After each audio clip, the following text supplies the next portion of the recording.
Assalamualaikum warahmatullahi wabarakatuh. Om Swastiastu, salam sejahtera untuk kita semua. Kembali lagi di YouTube channel Waki Atin. Pada kesempatan hari ini, saya masih akan menjelaskan materi pembelajaran daring untuk mata pelajaran fisika, yaitu tentang kalor dan perpindahannya. Dalam keseharian, banyak peristiwa yang melibatkan perubahan keadaan yang tidak terlihat oleh mata kita. Di antaranya peristiwa keringnya pakaian yang basah saat dijemur, melelehnya sebongkah es ketika menjadi air. Semua perubahan tersebut berkaitan dengan pengaruh kalor atau panas. Peristiwa yang melibatkan kalor sering kita jumpai dalam kehidupan sehari-hari. Misalnya saat kita memasak air dengan menggunakan kompor. Air yang semulanya dingin, lama-kelamaan akan menjadi panas. Air menjadi panas karena mendapatkan kalor. Kalor yang diberikan pada air mengakibatkan suhu air menjadi naik. Lalu, dari manakah kalor itu? Kalor berasal dari bahan bakar. Dalam hal ini terjadi perubahan energi kimia yang terkandung dalam gas atau LPG menjadi energi panas atau kalor yang dapat memanaskan air yang kita panaskan tadi. Pengertian kalor sendiri, kalor adalah suatu bentuk energi yang berpindah dari benda yang suhunya tinggi ke benda yang suhunya rendah, jika keduanya saling bersentuhan atau bercampur. Alat pengukur kalor ini disebut dengan kalorimeter. Satuan dari kalor adalah joule atau kalori, ya, di mana 1 joule itu sama dengan 0,24 kalori dan 1 kalori sama dengan 4,186 atau biasa dibulatkan menjadi 4,2 joule. Adapun rumus kalor dirumuskan sebagai berikut, yaitu Q sama dengan M kecil dikali C kecil dikali delta T, di mana Q ini adalah banyaknya kalor yang diterima atau dilepas, ya anak-anak, ya, satuannya joule atau kalori. Kemudian M kecil ini adalah massa benda, satuannya kilogram atau gram, dan C kecil ini adalah kalori jenis benda, satuannya joule per kilogram derajat Celcius atau kalori per gram derajat Celcius. Sedangkan delta T ini adalah perubahan suhu, di mana perubahan suhu ini bisa diperoleh dari T akhir dikurangi T awal. Satuannya bisa dalam bentuk Kelvin atau derajat Celcius. Untuk kapasitas kalor, ya, kapasitas kalor adalah banyaknya energi yang diperlukan untuk menaikkan suhu zat sebesar 1 derajat Celcius. Yang secara matematis, kapasitas kalor ini bisa dirumuskan C besar sama dengan Q per delta T. Kalau kita masukkan Q ini ke rumus yang sebelumnya tadi, C sama dengan M dikalikan C dikalikan delta T per delta T.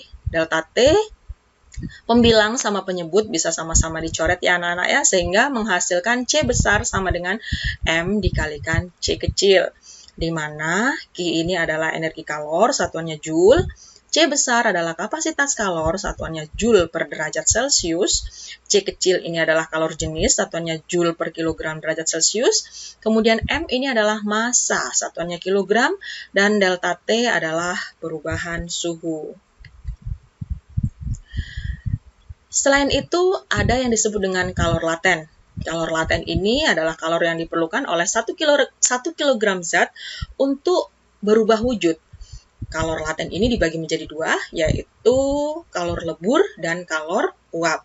Untuk yang pertama, kalor lebur atau kalor beku, ini adalah banyaknya kalor yang diserap oleh massa zat terbentuk untuk mengubah wujud dari padat ke cair pada titik atau suhu leburnya. Sedangkan kalor beku memiliki definisi sebaliknya, ya, di mana di sini titik lebur sama dengan titik beku. Rumusnya L sama dengan Q per M, atau Q sama dengan M dikalikan L besar, di mana Q ini adalah kalor yang satuannya adalah joule, M adalah massa zat, satuannya kilogram, dan L adalah kalor lebur, satuannya joule per kilogram. Yang kedua adalah kalor penguapan atau kalor uap. Kalor penguapan ini adalah banyaknya kalor yang diserap oleh satuan massa zat untuk mengubah wujud dari cair menjadi gas pada titik didihnya. Sedangkan kalor pengembunan memiliki definisi sebaliknya. Titik uap sama dengan titik embun. Rumusnya Q sama dengan M kecil dikalikan U besar. Di mana Q di sini adalah kalor yang satuannya Joule ya anak-anak ya. M adalah massa zat, satuannya kilogram, dan U adalah kalor uap, satuannya Joule per kilogram. Adapun rumus dari asas Black ya.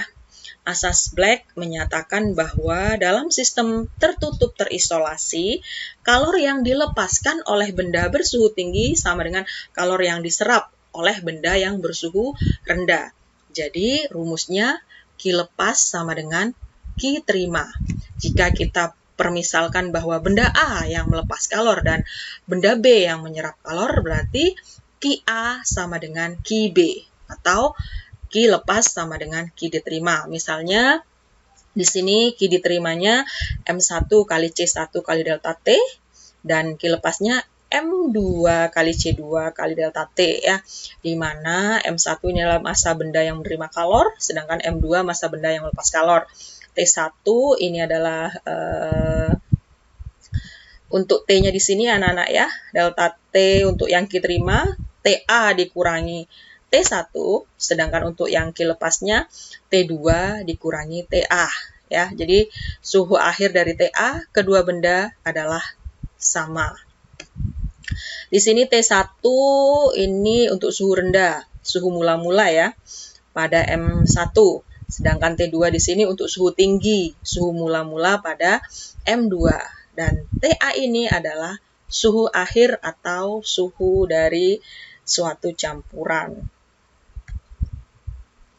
Nah, ada skema perubahan wujud zat ya yang mungkin kalian sudah pelajari dari sejak SD di mata pelajaran IPA. Untuk zat padat menjadi zat cair itu peristiwanya disebut dengan mencair, kemudian kebalikannya cair ke padat itu adalah membeku, cair ke gas itu adalah menguap, dan gas ke cair itu adalah mengembun. Kemudian padat ke gas itu disebut dengan menyublim, sedangkan gas ke padat itu adalah mengkristal ya anak-anak ya. Untuk peristiwa yang ditandain dengan tanda panah merah ya, tanda panah merah itu menerima atau membutuhkan kalor. Jadi mencair, menguap, dan menyublim itu membutuhkan kalor atau menerima kalor. Sedangkan kebalikannya untuk peristiwa membeku, kemudian mengembun, dan mengkristal itu melepaskan kalor. Adapun grafik perubahan wujud seperti ini ya anak-anak ya. Jadi kalian bisa lihat untuk zat di bawah 0 derajat, dia wujudnya dalam bentuk padat ya, seperti halnya es membeku ya. Kemudian pada 0 dia mulai mencair ya, mulai mencair. Kemudian dari titik 0 ini ke suhu 100 ini sudah mulai menjadi air. Lalu pada suhu 100 air akan mulai menguap sehingga air di sini sudah mulai menjadi titik-titik embun atau titik-titik uap. Selanjutnya setelah mendidih sempurna, air ini akan menjadi gas.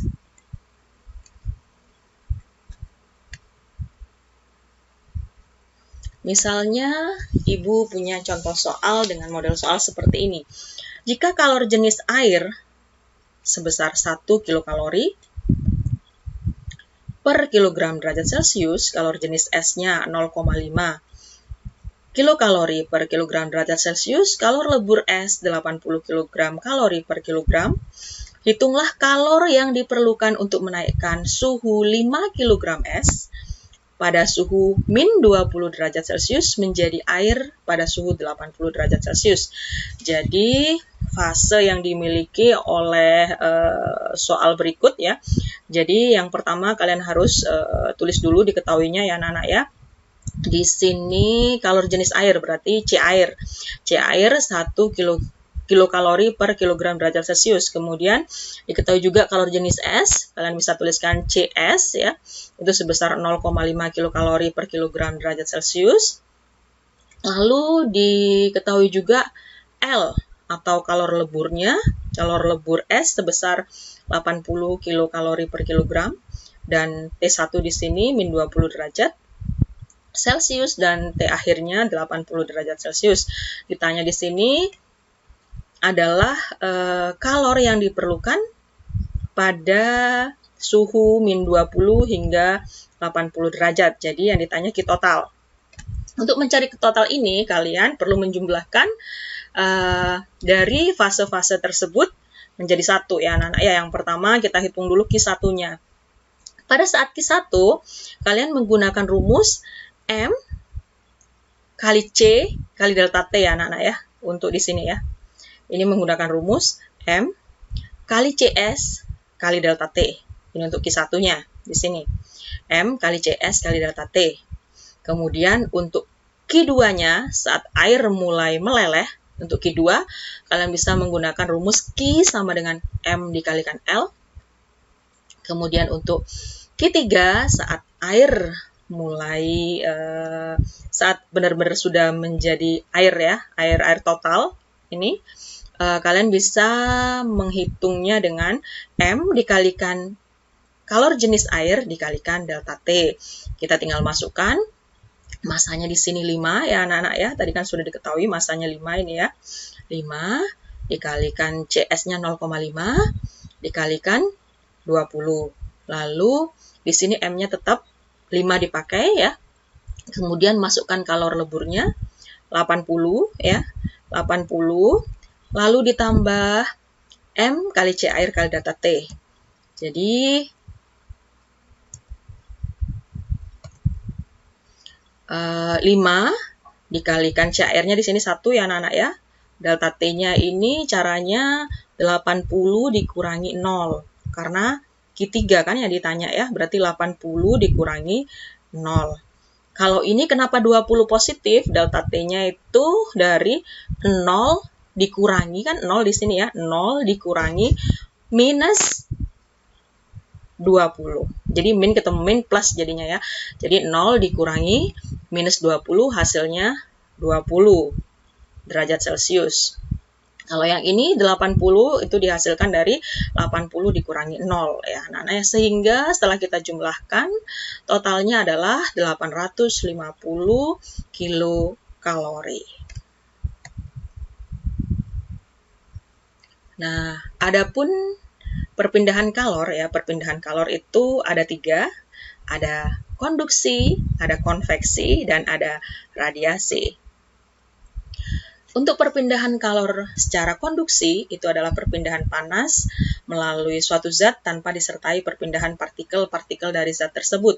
Contoh bahan yang mudah merambatkan kalor itu disebut dengan konduktor ya anak-anak ya. Contohnya ada besi, timah, tembaga, emas, nikel, aluminium, perak, dan sebagainya.